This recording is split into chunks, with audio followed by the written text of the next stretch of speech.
Hi everyone, my name is Grace Snow, and today I'll be analyzing Romeo and Juliet by William Shakespeare as a media artifact, focusing specifically on its depiction of suicide. Romeo and Juliet is a tragedy about two teenagers from enemy families who fall in love and make increasingly desperate decisions to stay together, and the story ends in double suicide. Shakespeare frames the death as tragic consequences of social conflicts and miscommunication, but it also presents suicide through a romantic lens. And by framing them as star-crossed lovers, modern suicide prevention guidelines would strongly discourage and disagree, because historically the play was written for Elizabethan theatergoers of all ages, but today it's mostly consumed by teenagers and young adults. It's so important to consider this because exposure to romanticized suicide poses an elevated risk for the youth who are reading these books, and Shakespeare doesn't linger on the gore or the methods, but the play focuses on the consequences and what happens after rather than the suffering of it. The final scene focuses the families to confront the suffering caused by the conflict, and this aligns with the course discussions of disenfranchised grief from October 17th Hernandez lecture. And this grief is complicated because it feels both preventable and socially constrained by a long-standing hatred and pressure from family honor and community expectations, as well as marriage practices, contribute to Juliet's despair. And this echoes Sarah Youngblood Gregory's article on the American taboo around death and how social structures silence open discussion and leave individuals isolated.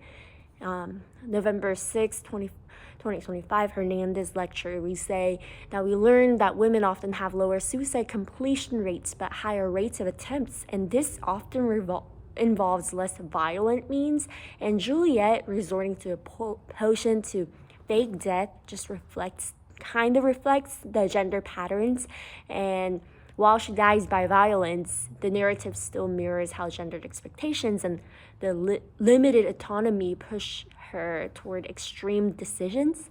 And the play displays a Christian worldview of sin and confession, marriage, and burial practices, as this connects to our October 3rd lecture on Christian funerals and morally gray areas, as Juliet fears dying without confession. And that kind of reflects the theological anxieties about the soul. And similarly, the Bible repeatedly condemns taking one's own life in 1 Corinthians chapter 6, verses 19 through 20, and it reminds the believers that their bodies are temples belonging to God and not ours to destroy. And the tragic ending implicitly contrasts the divine order with the human impulsiveness. And even though the play shows death, the secrecy of the tomb scenes represent the shift that Aries describes as death being separated from public life.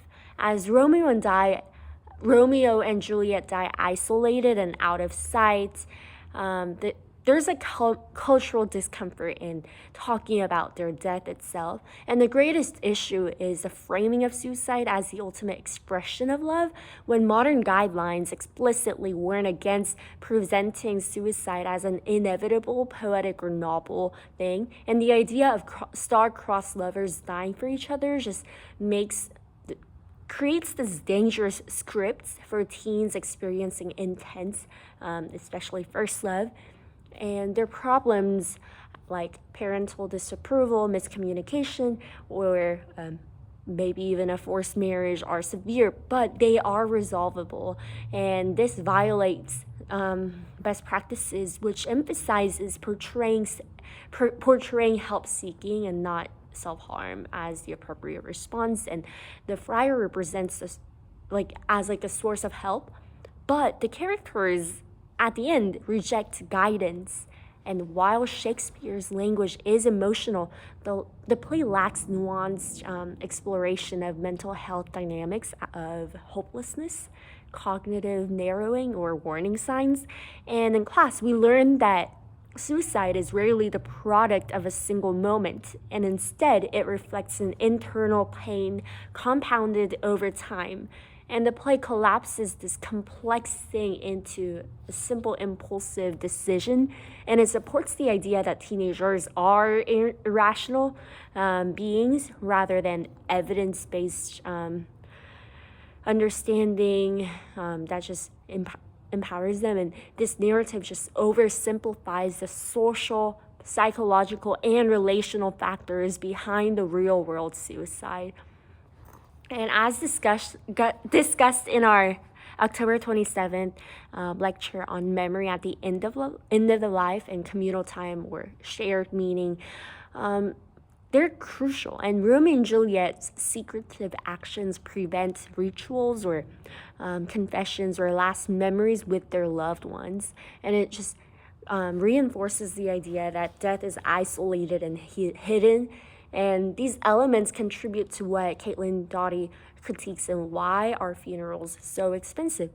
And we avoid honest conversations about death until tragedy forces us to confront it.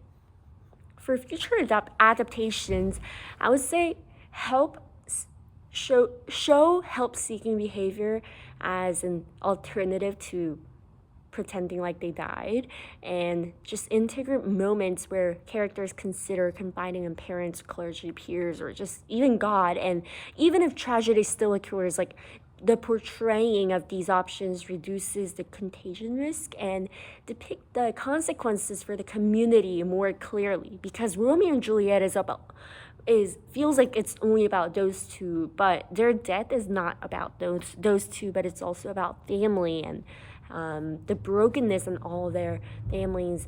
And just please expand the final scene to show the long-term impacts on the families of the grief and guilt, and also the systemic change, because that would provide the viewers with a more realistic understanding of suicide's ripple effects, and that would align both psychological research and a Christian theology that emphasizes communal responsibility for one another. And I remember once seeing a comment on YouTube video about Romeo and Juliet that wrote, it shows that love is worth dying for, and that some people are truly meant to be together. But this kind of reflects that romanticized misconceptions, as it supports the very narratives suicide prevention experts warn about, and viewing self-harm as meaningful or poetic or even destiny. And that does not align with my analysis or my responsible reporting guidelines, because you can't really say that like one is worth dying for because of love. And instead, it should say that one is worth living for. And even if they're gone, if they really think through it and have their support system, they would find that the romantic partner is not the only reason they should stay alive for. And they have so many other responsibilities as a human being and also as a family member and everything else. And the double suicide is less about romance, and it's more about the failures of adults as the parents and the social system and the friar failed to create that environment where they would not kill themselves. And this aligns with the more nuanced perspective, as it reflects the course idea of disenfranchised grief into the social role in distress. And this contrasting just shows how public often shifts between dangerous romanticization and a more accurate structural analysis. And media portrays strongly influence which interpretation becomes more dominant in media. And in conclusion, Romeo and Juliet is a powerful story, but its depiction of suicide requires careful analysis, especially given that modern mental health understanding and the ethical frameworks of many viewers can bring. And by avoiding the romanticization and instead emphasizing the communal responsibility and the alternatives to self-harm, future adaptations can retain the tragedy while offering a more responsible portrayal of suicide. Thank you.